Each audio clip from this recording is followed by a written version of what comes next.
मुझे लगे कि आप समझ पा रहे हैं किसकी सुन्नत है, हुजूर की सुन्नत है। और डीजे इब्लीस, बताओ सुन्नत के मौके पे हम शैतान को बुलाते हैं। 8 दिन नहीं गुजरते जो बहू अपने असली रूप में आती है। फिर कह रहे ना वहां मियां मिले थे, उन्होंने कहीं कछोछा ले जाओ।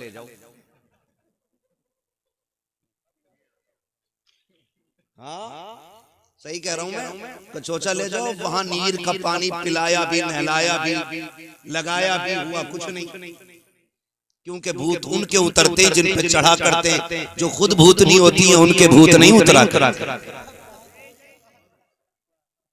ये मैं आपको बता रहा हूं, ये बेबरकतियां होती हैं, इनसे कोई नतीजा नहीं होता। अब सभी की एक तमन्ना है, सुना है आप हर आशिक के घर तशरीफ लाते, मेरे घर में भी हो जाए चरागा। चरागा, हाँ पक्के बरेल भी बैठे माशाअल्लाह, मेरे घर में भी हो जाए चरागा या रसूल अल्लाह। लेकिन हमने हुजूर को बुलाया कब? खाली कही तो दिया, मेरे घर में भी हो जाए चरागा या रसूल अल्लाह। लाइक भाई हमारी कौम नात पे मचलेगी और मचलना चाहिए, क्योंकि नात का ताल्लुक इश्क से है, इश्क से है। वो किसी प्रोफेसर ने भी लिखा था और कहा था कौम मुस्लिम की हुजूर से मोहब्बत का आलम है। बात अगर हुजूर की इज्जत और अजमत की आए ना, तो जहां नमाजी हुजूर के लिए निकलता है ना, तो वहां बेनमाजी भी रोड पे हुजूर के लिए निकल आते हैं। जहां जुब्बा और दस्तार वाले हुजूर के लिए निकलते हैं, वहां इस कौम के बेदाढ़ी वाले भी निकल आते हैं। कैसी हालत को देख के अंग्रेज परेशान है, कहा भी हम तो किसानों के सीने से इश्क रसूल नहीं निकाल पाए, मौलवी के सीने से इश्क रसूल कैसे निकाला जाए? यहाँ क्यों? क्योंकि इसका रिश्ता हुजूर से दिल का है। दिल का गोया हम कहते हैं हम बेअमल जरूर हैं, लेकिन बेवफा तो नहीं। हम गुनाहगार हैं, लेकिन गद्दार तो नहीं है। हुजूर आपकी अजमत की बात आए, हम लेटे रखे, फिर लानत में से लेटने पे हमारा तो एक ही ऐलान रहता है कि मोहम्मद से वफा, तूने तो हम तेरे, ये जहां चीज है क्या लो कलम तेरे। लेकिन अगर हम अमली मैदान में उतर के फिर भी एक बात आपसे पूछूं, हम कितना बुलाना चाहते हैं? शादी होती है इधर भी, अरे शादी की महफिल में बैठे डर क्यों रहे हो? हाँ मैं यहाँ निकाह करा के नहीं भेजूंगा कि अब्बा से पूछ के नहीं आया। होती है ना, होती है। तो उससे पहले जो रस्म रिवाज हमारे हाफिज साहब हैं, लेकिन भाई वो ये है कि हम लोग क्या करते हैं, पहले एक रफ तैयार करते हैं मेहमानों के लिए, रफ, फिर उसमें 4 लोग बैठते हैं, इनमें किसको रखना और किसको नहीं रखना। ये निकाल दे, कहा इसको निकाल दो, इसने पिछली बार दावत नहीं खिलाई, कहा ये कहा इसने हमारे यहाँ बोटी ज्यादा खाई थी, अपने यहाँ बोटी नहीं खिलाई, इसको भी निकाल। मतलब इस तरह से हम कट करते चले, इसे रखो, ये हमारे घर दावत दे के गया। ऐसे लिस्ट घटती बढ़ती रहती है। फिर बात आती है रिश्तेदारों पे, फिर बात आती है कुर्ब जवार के लोगों पे।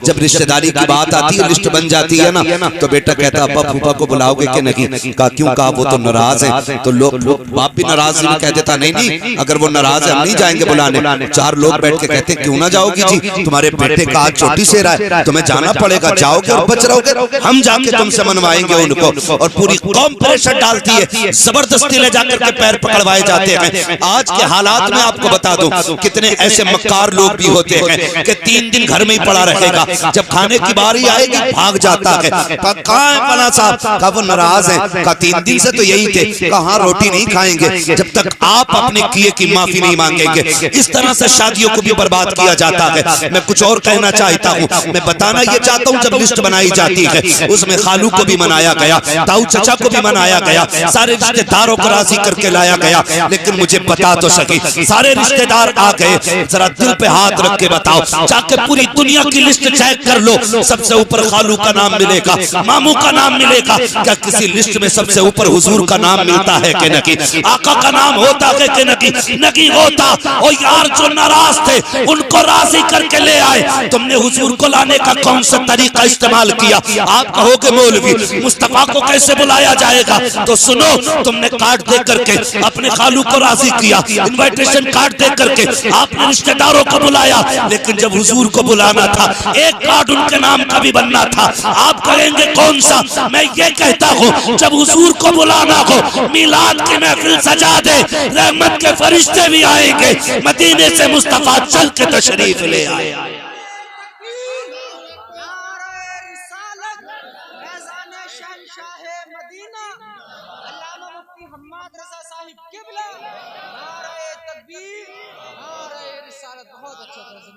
हाँ भाई, महफिल रखो, जरूरी नहीं है हम्माद आए, मुफ्ती मुदस्सिर साहब आए, लयक भाई आए, ये शोहरा, ये उलमा आए, एक भी मस्जिद के इमाम को बैठा के उनकी नात खानी शुरू करा दे। बात लहजे की नहीं है, बात अंदाज की नहीं है, बात हुजूर की नात की है। जहां नात होती है मुस्तफा अगर चाहे तो तशरीफ ले आते हैं, और अगर आना ना भी चाहे तो मजार में लेटे लेटे तवज्जो फरमा देते हैं। और हुजूर की अगर नजर हो गई ना, तेरी एक निगाह की बात है, मेरी जिंदगी का सवाल है। अगर उनकी एक निगाह हो गई ना, फिर बेड़े पार हो जाते, फिर बेड़े पार होते। इसलिए मैं कहता हूँ खुदा तौफीक दे, दूल्हा बनो ना तो दूल्हा तुम बनो, महफिल सजी हो सेहरा आमीना के लाल का पढ़ा जाना चाहिए। माशाअल्लाह माशाअल्लाह। वो सरवरे किश्वरे रिसालत जो अर्श पर जलवागर हुए थे, नए निराले तरफ के सामा अरब के मेहमान के लिए थे, फिर देख सेहरे में चार चांद लगते हैं कि नहीं? वाह वाह वाह माशाअल्लाह। तुम कितनी महंगी रंडी लाके ना चालो, ठीक है, चार बंदे तज़किरा करेंगे, लेकिन जिसकी शादी में हुजूर की बातें होती है ना, उसका तज़किरा अर्शों पे रब फरमा है। वाह वाह वाह, क्या बात है मुफ्ती साहब। और मैं नौजवानों हाथ जोड़ के कह रहा हूँ, ये सेहरा तेरी कोशिश नहीं है, तेरी मेहनत नहीं है, ये सेहरे उनके बनते हैं जिनकी रब तकदीर बुलंद करता है। ये आप में भी बहुत सारे साहिब औलाद होंगे, ठीक है ना, हम लोग भी साहिब औलाद हैं, अल्लाह बेटा देता है, कितनी खुशी होती है। और फिर माँ पैदा होते ही कहने लगती है मेरा चांद आ गया। चांद वो इससे नीचे लफ्ज नहीं बोलती है, काला भी है ना फिर भी चांद, ठीक है ना। कैसा ही है, माँ के लिए चांद होता है, और हर माँ के लिए उसका लाल चांद होता है, और हर लाल के लिए जो उसकी माँ हो सकती है ना, वो दुनिया में कोई नहीं हो सकता। ये भी क्लियर है, जो माँ हो जाएगी वो कोई नहीं हो सकता। जैसी बेटा पैदा हुआ, माँ कहती मेरा चांद आया, मेरा चांद आया, मेरा चांद आया। कभी अकीके की खुशी, कभी सुन्नतों की खुशी, कभी छठी की खुशी, तरह तरह के नाम से खुशियां होती जा रही हैं। जब बेटे ने शूर की दहलीज पे कदम रखा, 4 महीने 10 दिन का हुआ, बाप ने कहा बिस्मिल्लाह खानी होनी है, इलाके को लुक़मे खिलाए जा रहे हैं, बेटे की बिस्मिल्लाह खानी है। जब बेटे ने शूर की दहलीज पे कदम रखा, अम्मा कह रही है बेटा आ गया है, इसकी दुल्हन सी चांद सी दुल्हन लेके आनी है, चांद का टुकड़ा लेकर के आऊंगी। एक ख्वाब माँ सजाती है। बाप भी जब बेटा जवान होता है, 4 लोगों में जब बैठता है, लोग कहते हैं तुम्हारा भी तो बेटा जवान है, शादी कब करोगे? बाप के कंधे चौड़े हो जाते हैं, बेटे के निकाह की बातें हो रही हैं। मैं खुदा की कसम खा के कहता हूँ लोगों, याद रखना रब का बड़ा इनाम होता है उस शख्स पे, रब जिसके बेटे को दूल्हा बना देता है। वरना हमने यहाँ तक देखा है शादी में 5 दिन रह गए, बेटे का इंतकाल हो गया, शादी वाले दिन सेरे बांध के निकले और पलट के कफन में लिपट के आए हैं। ये लाजिम नहीं है अगर तूने सेहरा बांधा है खैरियत से आ जाएगा, अगर खैरियत से आया है तो ये सिर्फ तेरी खुशी नहीं है, माँ की खुशियों की तकमील हो रही है, बाप का ख्वाब पूरा हो रहा है, यारों की खुशियों में 4 चांद लग रहे हैं, दोस्तों अहबाब मचल रहे हैं। ओ लोगों, खुदा ये वक्त दे गाने न बजाना, अगर बजाना तो मुस्तफा की नातों के तराने बजाना। नारे तकबीर, नारे रिसालत, फैजाने शहंशाहे मदीना, ख्वाजा का हिंदुस्तान, नारे तकबीर, नारे रिसालत। बहुत अच्छी। जिंदगी के सारे काम सिर्फ निकाह पे खत्म नहीं हो जाते, उसके बाद नेक औलाद इंसान के लिए सबसे बड़ी नेमत होती है। नेक औलाद, फर्माबरदार औलाद। पैसे में सुख सुकून नहीं है, सुने सारे लोग, अगर लगता हो ना पैसे वाला मौज में होगा, पता 8 दिन में पूरी डिब्बी खा जा रहे हैं, होली होगी फिर जाके सोता है। सुख चैन दौलत में नहीं, मजा तो तब औलाद इतनी फर्मा बरदार हो कि बाप देखे और उसकी आंखें देखते ही ठंडी हो जाए। ये सबसे बड़ी नेमत, ये सबसे बड़ी नेमत। अगर औलाद फर्माबरदार नहीं तो मैं कहता हूं ऐसी औलाद पे लानत है जो माँ बाप की फर्माबरदार ना। क्या करोगे तुम जिंदगी का, कोई मतलब नहीं। अगर सुकून दौलत में होता ना तो फिर अमीर 16 घंटे सोता, गरीब 3 घंटे। लेकिन उल्टा है, अगर गरीब को जरूरतें ना उठाएं तो ये 12 घंटे नहीं उठेगा। क्यों? वो कभी गोली नहीं खाता। वो कहा था किसी ने फुटपाथ पे सो जाते हैं अखबार बिछाकर, मजदूर कभी नींद की गोली नहीं खाता। अमीर होना बुरा नहीं है, लेकिन दौलत हजरत उस्मान गनी वाली होनी चाहिए, फिरौन वाली नहीं, शद्दाद वाली नहीं, हामान वाली नहीं। दौलत उस्मान गनी वाली होनी चाहिए जो रब रसूल के रास्ते में लगती रहे।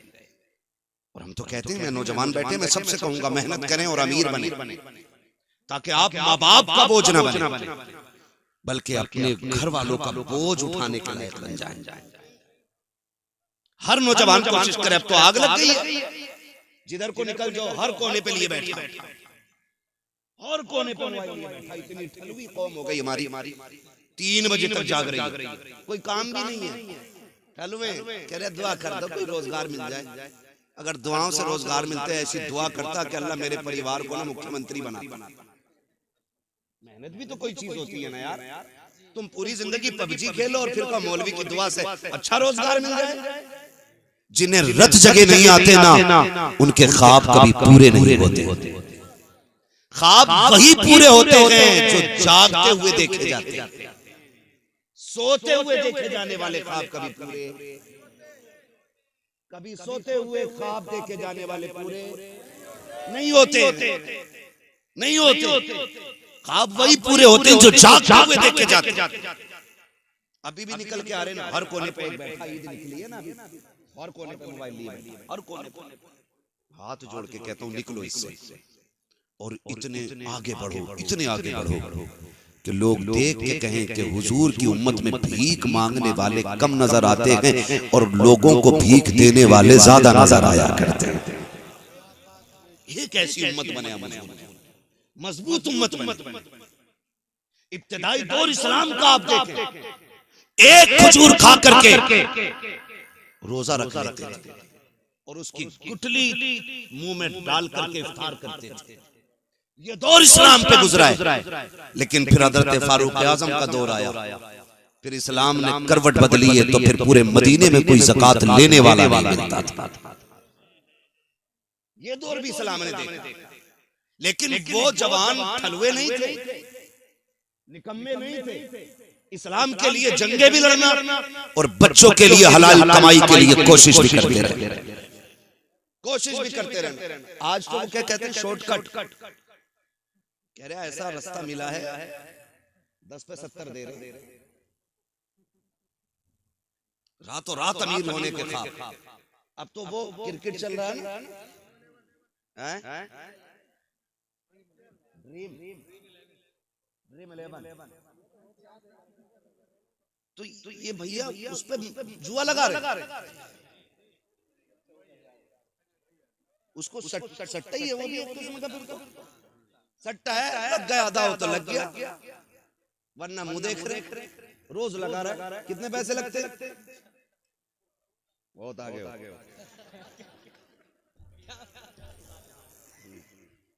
ठीक है, मैं आपको बताना चाहता हूँ, हमारे 1 रुपए की वैल्यू जानते हैं आप?